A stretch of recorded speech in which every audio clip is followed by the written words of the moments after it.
अष्टावक्र जी महाराज उनका वर्णन करते हैं। वो कहते हैं, महात्मन ये मेरा प्रश्न नहीं है कि मनुष्य बड़ा श्रेष्ठ है, बड़ा मूल्यवान है। मेरा प्रश्न कुछ और है। क्या है आपका प्रश्न?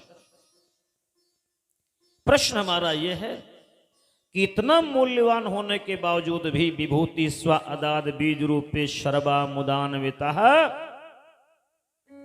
श्रेष्ठ संचालकोप्य श्रेषा रहिता कथन। ये उस गौरव से, उस श्रेय से वंचित क्यों है? जब इतना महान है तब उस श्रेय से, गौरव से वंचित क्यों है? जिस मनुष्य के विषय में कहा गया है कि सहज सुख राशि है, ये सहज ही सुख का केंद्र बिंदु है, वह मनुष्य आज जहां देखो वहीं दुख का रोना रोता हुआ मिलता है। वो आज उसके जीवन में दुखों का अंबार लगा हुआ है। कोई व्यक्ति ऐसा नहीं जो सुखी दिखाई दे। हर आदमी दुखी, हर आदमी परेशान। नहीं, आप कहेंगे साहब हम दुखी हैं, गांव में रहते हैं, खेती पाती करते हैं, मजदूरी करते हैं, गरीब हैं, इसलिए हम दुखी हैं। शहर के जो बड़े बड़े आदमी हैं, ऊंची इमारत में रहते हैं, वो बड़े सुखी होंगे।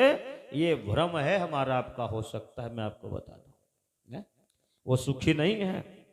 यहाँ जून के महीने में खेत में फावड़ा चलाने वाला गरीब मजदूर और उसकी पत्नी जब मोटी मोटी रोटियां लेकर के जाती है, नमक चटनी साथ में एक आड़ी प्याज, वो खेत में खाता है और उसके बाद में ढिलारा खेत में आम के पेड़ के नीचे लुंगी बिछा करके जो चैन की नींद सो लेता है।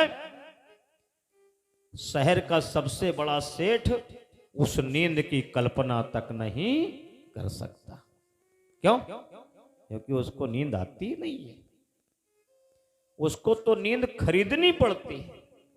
हाइपर टेंशन, क्या जिंदगी है। वो जब नींद की गोली खाता है तब उसको नींद आती है। उसको नींद आती नहीं। तुम कहते हो साहब वो सुखी होगा।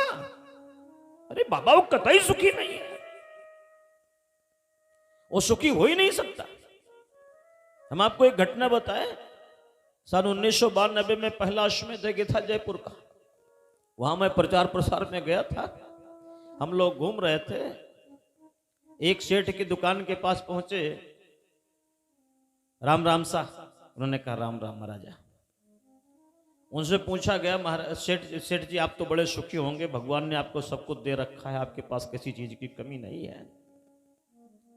तो उन्होंने अपनी मारवाड़ी भाषा में कहा, वो महाराजा थे भी कई कहरिया अट्टे मनका को जमारों में सुख कट्टे। कहने का उनका अभिप्राय यह था कि महाराज आप भी क्या कह रहे हैं, यहां आदमी के शरीर में सुख कहां। कमाल है यार।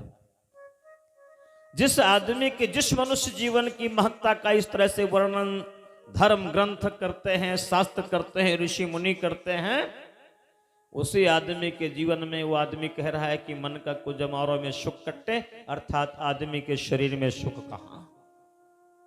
अरे मेरे मित्र, आदमी के शरीर में सुख नहीं मिलेगा तो क्या गधे के शरीर में सुख मिलेगा? इतना मूल्यवान शरीर पाने के बाद भी आज आदमी यत्र तत्र सर्वत्र दुख का ही रोना रोता हुआ घूम रहा है। हर आदमी परेशान। नहीं, कुछ लोग कहते हैं साहब वो अनपढ़ हैं लोग, जाहिल हैं गांव के लोग, इसलिए दुखी हैं, अशिक्षित हैं इसलिए दुखी हैं। अच्छा, तो शिक्षित बड़े सुखी हैं? जरा बताइए, शिक्षित बड़े सुखी हैं? जब गांव में कोई अनपढ़ आदमी आत्महत्या कर लेता है, कहीं पेड़ में लटक गया फांसी लगा करके, तो लोग कहते हैं जाहिल था, गंवार था, जिंदगी का मूल्य नहीं समझा, इसलिए आत्महत्या कर ली। अच्छा, जब कोई, एक आपने घटना शायद सुनी होगी, एक आईपीएस अधिकारी ने आत्महत्या कर ली थी, शायद सुरेंद्र सिंह नाम था उनका। उन्होंने आत्महत्या कर ली। जब कोई आईएएस अफसर, जब कोई पीसीएस अधिकारी, जब कोई आईपीएस अधिकारी, जब वो मरने का कारण नोट्स लिख करके डाल देता है, कनपट्टी पर गोली मार करके आत्महत्या कर लेता है, अब जरा बताइए उसने जीवन का मूल्य क्यों नहीं समझा? वो तो पढ़ा लिखा था। वो काहे को दुखी हुआ? वो काहे को परेशान हुआ?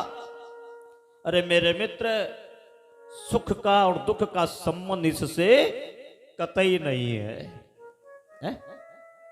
हर आदमी दुखी, हर आदमी परेशान दिखाई दे रहा है। महर्षि अष्टावक्र जी कहते हैं, हे महात्मन, इसका कारण क्या है?